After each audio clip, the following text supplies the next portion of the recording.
to my YouTube channel. If you're new to my channel, hello and welcome to my channel. My name is Summer. In regards to Bushiri's escape from South Africa, there's just been stuff coming up that I find scary.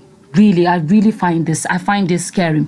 So basically, a reputable newspaper has published information explaining how the Bushiris allegedly escaped from South Africa. It's been talked about that visit of the Malawian president to South Africa was specifically to go fetch the Bushiris, because they said his visit was not even necessary. He didn't go there for something really important. You know, considering that there is COVID, that visit could wait because it's not essential visit to South Africa.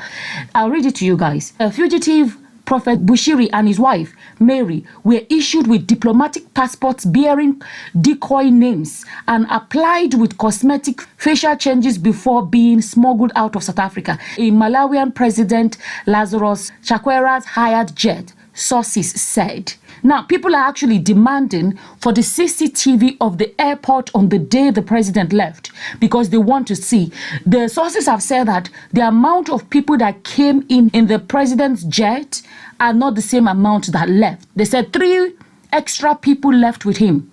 And they said 2 of them were matching the height of Bushiri and his wife. And they said the 3rd person was their aide. People are saying they want to see the CCTV of the day the president left because that would prove if these allegations are right. Several insiders in the government security cluster, including diplomatic and military intelligence sources, police officers, and bureaucrats, told the Sunday Independent is believed to be very reliable. There was even a comment I saw when somebody said, Sunday Independent have always spread the truth. They are known for reliable information. Told the Sunday Independent this week that Bushiri left in Chakwera's plane last Friday following an operation planned by the Malawian intelligence officials and executed by its embassy in Pretoria. They said Bushiri and his wife were fetched from their home in Centurion in a Malawian embassy vehicle ahead of a scheduled 6 p.m. flight. As Chakwera wrapped up his meeting with President Cyril Ramaphosa, they were driven to Air Force Base Waterloof as part of an elaborate plot that involved senior Malawian and South African politicians. That is scary. That is scary. If this is true, it is scary because these are supposed to be the presidents.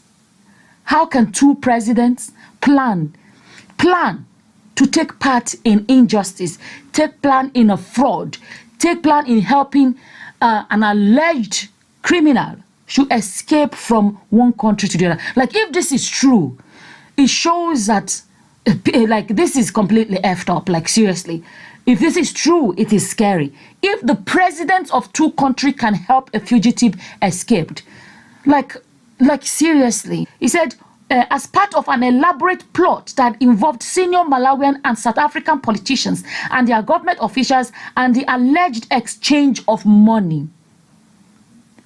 How can the citizens of these 2 countries feel safe under the leadership of these 2 presidents if this is true? The plot, which kicked off with whisking off Bushiri's children back to Malawi, was hatched 3 weeks ago after the prophet complained that Chakwera, who is the president of Malawi, his own country, complained to the president through embassy officials that he had abandoned him after campaigning for him and forwarding his successful presidential bid. Sources said the rattled Bushiri, who is the spiritual leader of the enlightened DCGC, sought the Malawian president's intervention after his lawyers told him he faced a minimum 15-year jail term because the National Prosecuting Authority had a strong case of fraud and money laundering against him.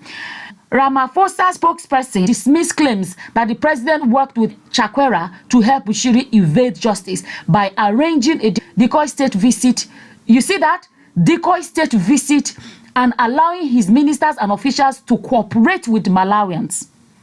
You see that people are saying that state visit was unwarranted, okay? And then think about it. How come it was during his state visit that Bushiri, that was previously refused refused bail because they said he was a flight risk.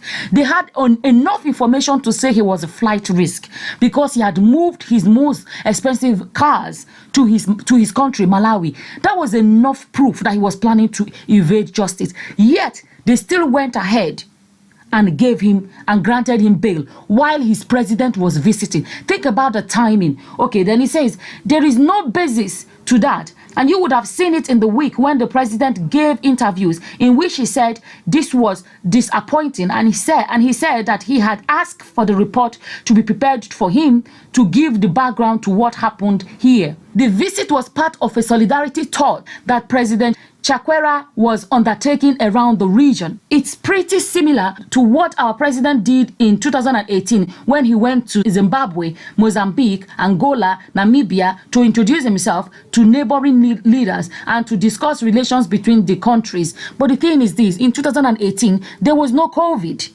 You see the difference, okay?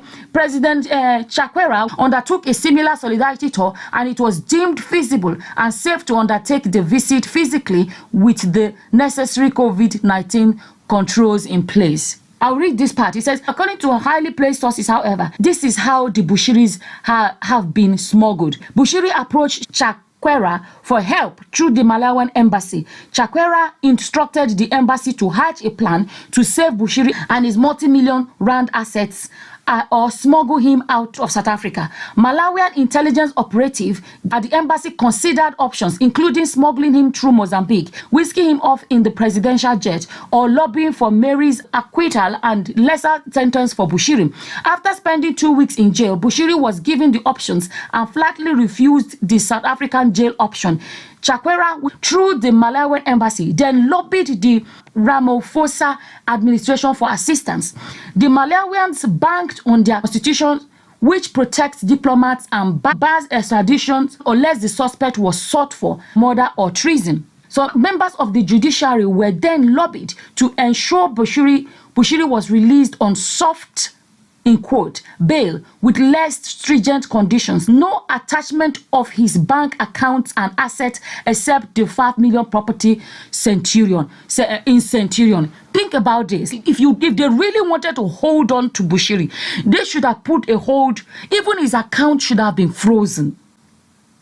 Do you know, they were not very strict with the bail conditions. What is 200,000 a bail for someone that is worth so much more than that? That is nothing. It's like taking a cup of water from an ocean. You know, a lot of stuff didn't make sense. This is why these suspicions and allegations sound credible. And then it says, both governments agreed to approve Chakwera's request for state visit and use it to smuggle Bushiri out via Air Force Base Waterloo. An advance team was then sent to South Africa to finalize logistical preparation for Bushiri's escape. The Bushiris were fetched from their home in Centurion in a Malawian embassy vehicle and issued with false diplomatic passports and had facial cosmetic changes applied on them. However, South African police, military and diplomatic officers at Waterloo raised questions about 3 passengers, 2 males and 1 female, whose names did not appear on Chakwera's pre-approved passenger list. With rumors that the Bushiris failed to report to the police station, the officials got more suspicious. At the height of 2 passengers resembling that of Bushiri and Mary, the fracas ensued as the military police wanted to detain the 3 passengers, but the Malawi sought Department of International Relations and Cooperation intervention. Dispatched officials to sort out the problem, and they agreed the 3 suspicious passengers would be allowed to board Chakwera's plane at OR Tambo. Chakwera's plane made a stopover at OR Tambo, 25 kilometers from Waterloo, to pick up the advance team, which included the Bushiris. Oh Lord, oh Lord. You know, it was already in the news that the Malawian president flight was not allowed to take off at the right time because there was some stuff going on. They didn't say what it was. And now they are exposing that this is what the reason why they were not allowed to leave initially, because of this suspicion. Bushiri and Mary, with facial cosmetics to disguise them, were whisked onto a place through the diplomatic entrance.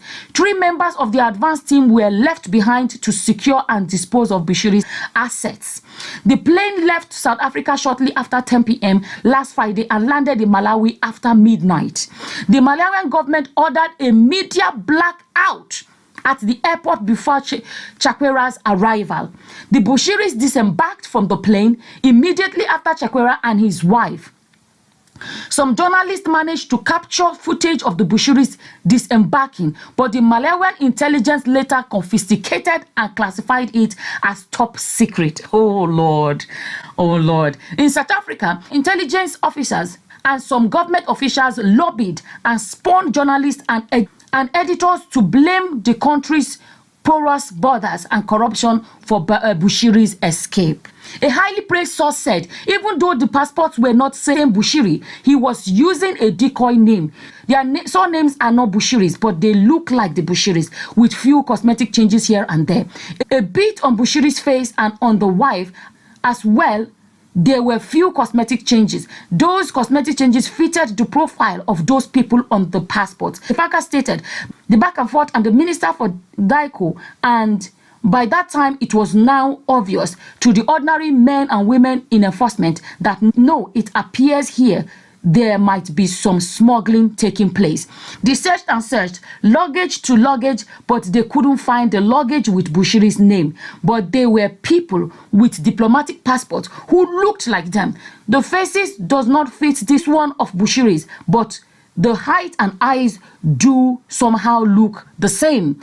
But then the government decided that these people, they are suspicious, who the military intelligence said they must be detained to ascertain that bona fides must be released. Then the Malawian president and the Malawian foreign minister started putting pressure on us, saying you have never treated us this way. We feel like you are ill-treating us. There is nothing sinister here. These are my people. They came here first. At O'Aro Tambo, they used the diplomatic entrance to go to the tarmac.